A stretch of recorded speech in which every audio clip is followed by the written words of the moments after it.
So then I get to step 5. Does the mathematical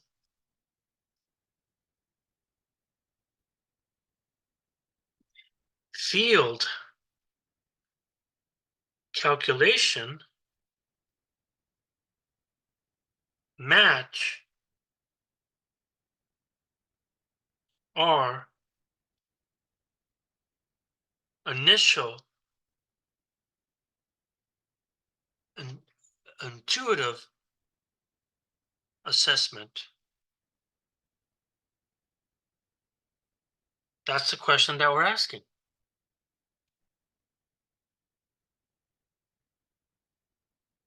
We've checked the physics already. Does the mathematics agree with it? And this is what we've seen already. So we already concluded that in the limit as y is much, much greater than L, the E field of a finite line should be that of a point charge. And we also said that in the limit, as y gets much smaller than L, the length of the charge line, that this guy now should produce a field of the infinite line. So let's go through these cases here. So here we go. Case 1.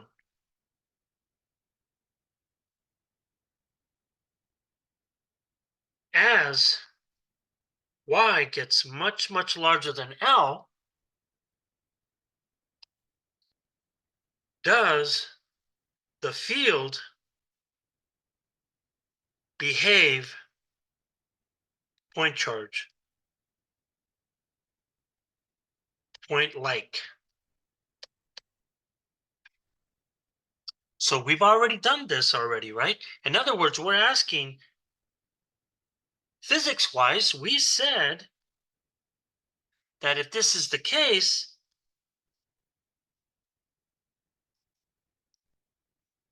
we better get the field of a point. So let's look at that. So what I want to do here is that I want to check this 2 ways. That is the cheap way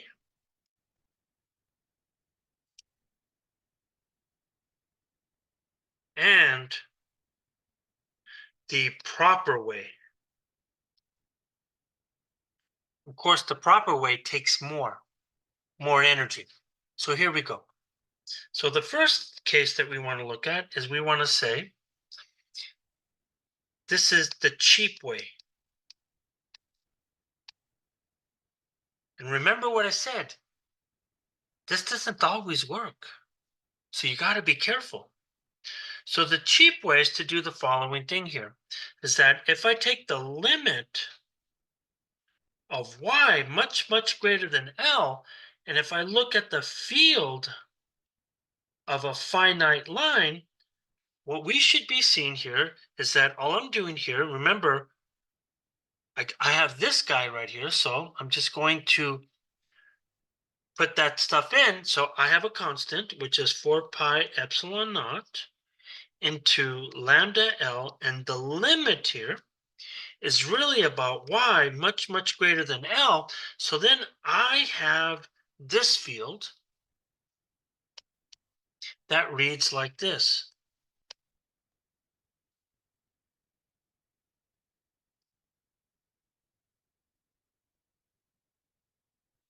And this will be over 1. So immediately we could see that if y is so much bigger than L, that means we can ignore this, since y is much, much bigger than 1/2 L. So if I define my charge Q as lambda times L, which we did in the beginning, then a good approximation to this field then would be 4 pi epsilon y squared divided into Q. And this clearly shows that it behaves point-like. And that's what we expected. But now we want to do it the proper way. So the proper way here, we use the binomial expansion. And why am I doing the binomial expansion? You need to practice since it's not trivial to do. That's why we're doing the binomial expansion here. So we're going to use the binomial expansion to arrive at the same result. So we need to prepare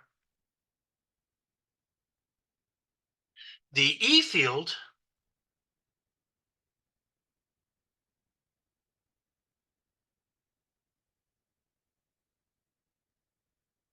by putting this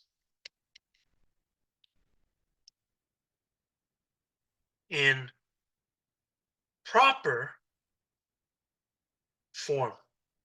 So what is the expansion here? So if y is much, much bigger than L, then L over y is much, much smaller than 1. So that means that the E field must be rewritten in terms of L over y. So let's do that. So if I look at the field, it looks like this. I see that I have E finite line is equal to 4 pi epsilon y divided into Q. Then I have this y squared plus 1/2 L squared square root into 1. So what we have to do is that right here we have to factor out y. And if I do that, this is what ends up happening. So if I factor out y, I'm going to pull that y squared to the square root, which means I'm going to get y. So in the denominator, I'm going to get 4 pi epsilon y squared cubed. Now note, I have a square root.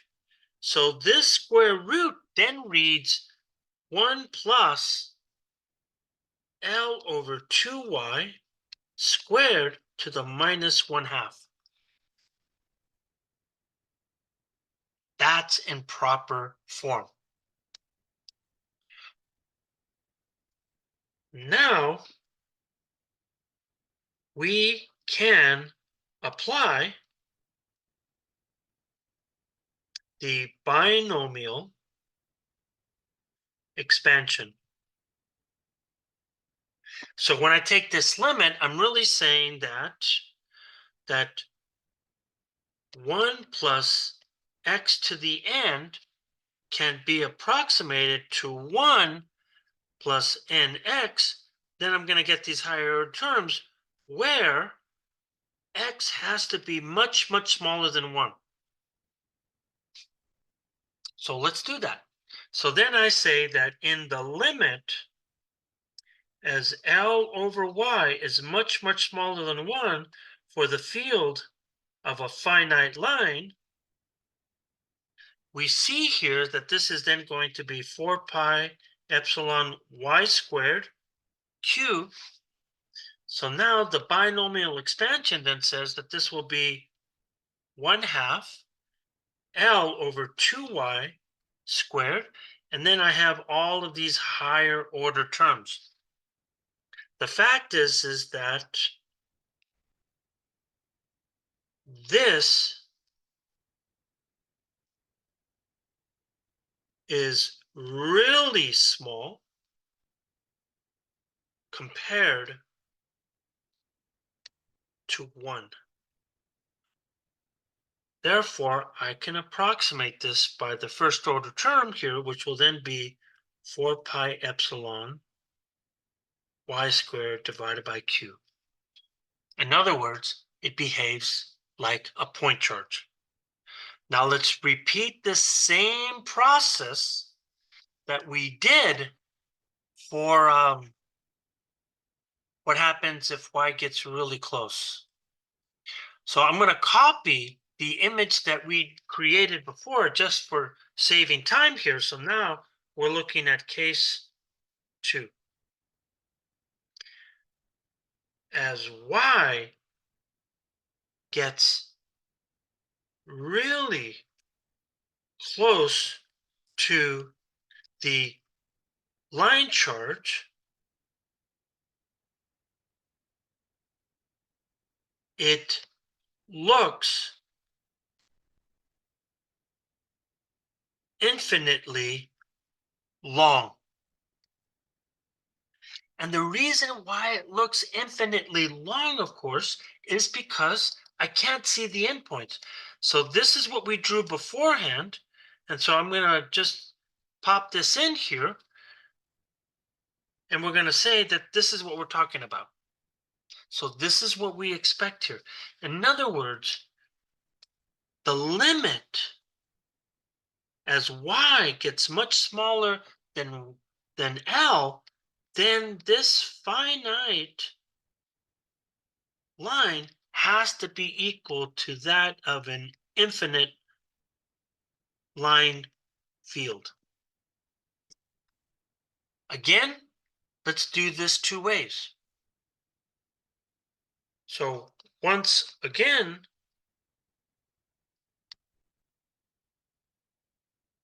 we check this 2 different ways, the cheap way and the proper way. So again, here's the cheap way. So when I'm looking at this, here's what I'm seeing here. If I have the limit as y gets much, much smaller than L of E finite, then what am I reading here? I'm really reading that this is 4 pi epsilon into Q. And then I have my limit of y much, much less than L. And this will give me y, the square root of y squared plus 1/2 L squared. And then I get this expression that I'm looking at. So what I can see here is that if L is much, much bigger, we can ignore this term. And if I ignore this term, that means here that approximately I could say that this is 4 pi epsilon y q. And then what you're seeing here is that I'm getting the square root of 0 squared plus 1/2 L squared. And if I mess around with this a little bit, I can then rewrite this in terms of 2 pi epsilon y divided into q times L.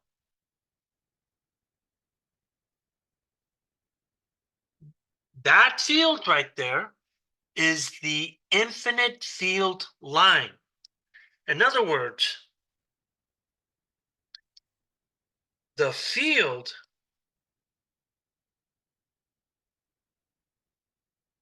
which is only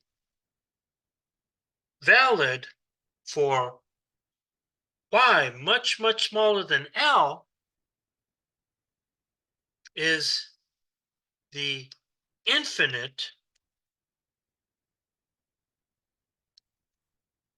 line field.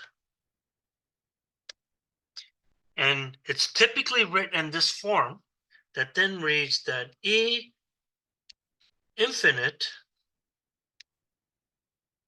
line is equal to 2 pi epsilon y divided by lambda. And this turns out to be a really important relationship. Now we want to do this the proper way. So this is the proper way. And once again, the proper way means that you're guaranteed to get the right answer. So we're going to use the binomial expansion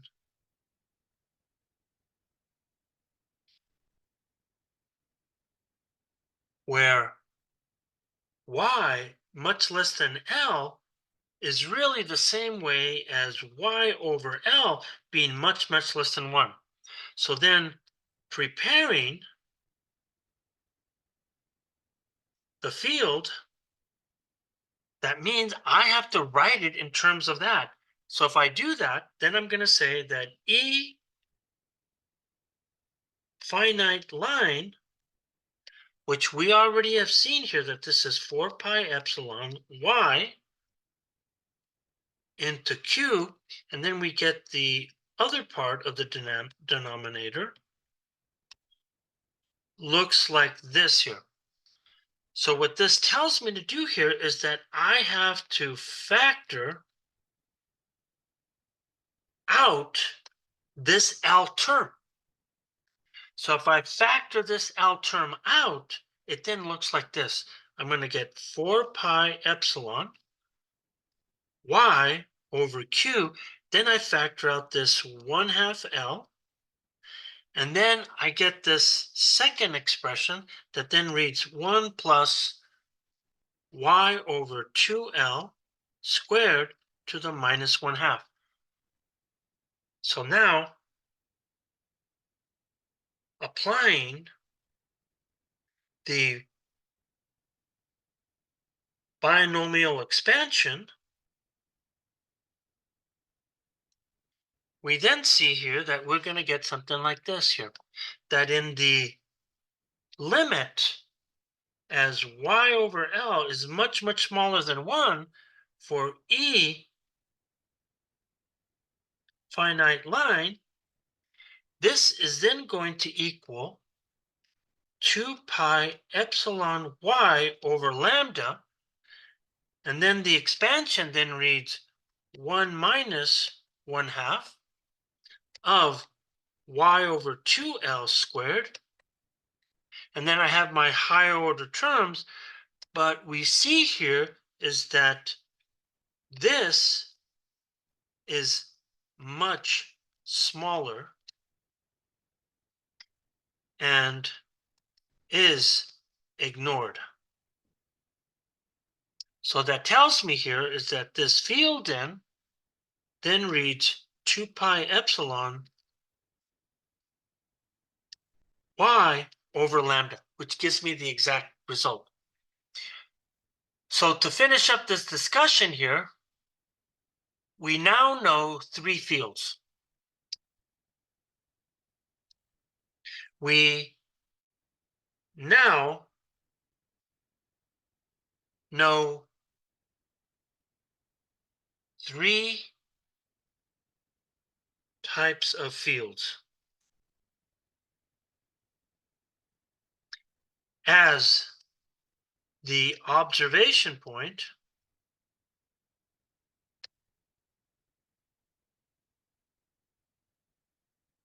gets far away. Not infinitely far away, but far enough away. So the first point that we've talked about is we talked about the point charge field. So if I think about a point charge field, what does that really look like? Well, according to what we've been drawing, we have a field like this. So here's our source charge. And then we have a field that diverges away from the positive charge like this. That's a point field. So if I look at that field, we have already dealt with this quite a bit. So it's going to look like this. Another field that we paid attention to here is the dipole field. So when I look at a dipole, one of the things that we saw here, by the way, I should be careful and say that this is my point P right here. So now, if I have a dipole, now remember these dipoles have a shift in their centers and they're separated by just a tiny distance. So when I look at these fields here, what am I actually seeing? I'm seeing a field that looks something like this.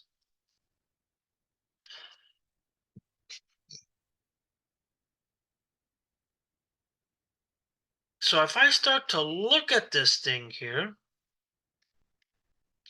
what I'm seeing here is that if I put my point P right here, I'm going to get a smaller field. And when we looked at that field here, if I look at the dipole field, we wrote that this guy was 4 pi epsilon Q. And then I'm going to have this guy that looks like this.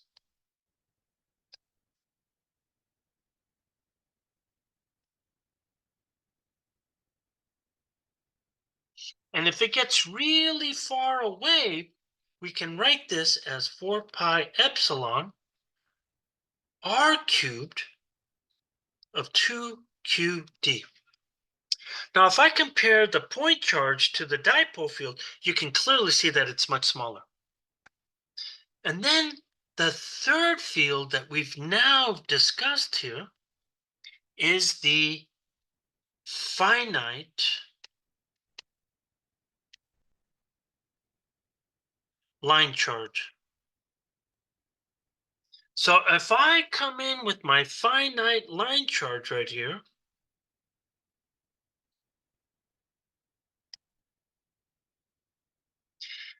this field is quite complicated. It's just like the dipole field, it's quite complicated. So if I pick my point P here, if I'm looking at the field lines, you could see here is that I would expect a field to be diverging something like this here. So just comparing these fields, you could see that the point charge and the finite field, they're going to look similar because we've already calculated that that's the case. But the dipole field should be the weakest without any doubt, because look at the fields at point P. So if I look at the E field of a finite line, we derived a relationship that read 4 pi epsilon r into lambda L, and then we get r squared plus 1/2 L squared square root into 1. And then that looks like a point charge as we get really far away. So to try to build confidence in what we have just done here, this is what I want you to pay attention to, is that I plotted these functions in Desmos.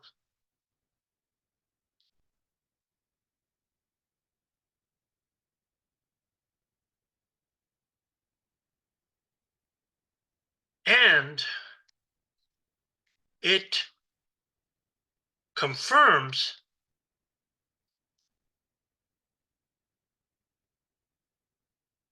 beautifully these results. Look at this picture right here.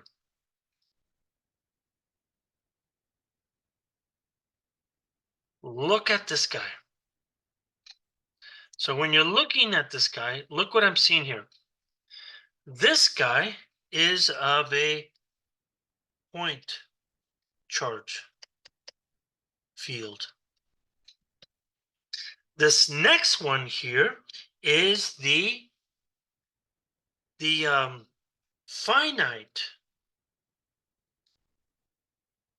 line charge field. And then finally, this one here is the dipole. Again, these are the results that I'm just showing right here. And look what you're seeing here. As expected,